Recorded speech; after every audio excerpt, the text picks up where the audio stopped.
ज्ञान क्या है? मैं आत्मा कौन हूँ? और मेरा पिता कौन है? इसका ज्ञान हमें होना चाहिए। मैं आत्मा शरीर की मालिक हूँ और मेरा पिता भगवान परमात्मा मुझ जैसे दिखने वाला एक स्टार है। वो देहधारी नहीं है, इसका हमें ज्ञान होना चाहिए। हम बुक्स पढ़ते हैं, बुक्स में हम सिर्फ जानकारी लेते हैं। हमें आत्मा परमात्मा का ज्ञान नहीं है। हमें अपनी आत्मा का ज्ञान होना चाहिए, हमें परमात्मा का ज्ञान होना चाहिए। उसका मेरे जीवन में रोल क्या है? कोई भी इंसान उसके आशीर्वाद के बिना सफल नहीं हुआ है।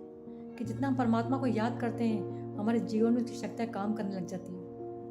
हम कर्मों के बंधन में आते कैसे हैं? हमारे कर्म बनते कैसे हैं? हम जितने भी बुक्स पढ़ते हैं वो सब जानकारी है, वो जितने भी ग्रंथ पढ़ते हैं वो सब कथाएं हैं। हमें आत्मा और परमात्मा का ज्ञान होना चाहिए। ये सारी बातें हमारी आत्मा में छुपी हुई हैं। इसलिए अपनी आत्मा को ज्ञान को जागृत करिए, अपने ज्ञान को जीवन में धारण करिए। एकाएक हमारे हाथ आसमान में क्यों उठ जाते हैं? शिकायत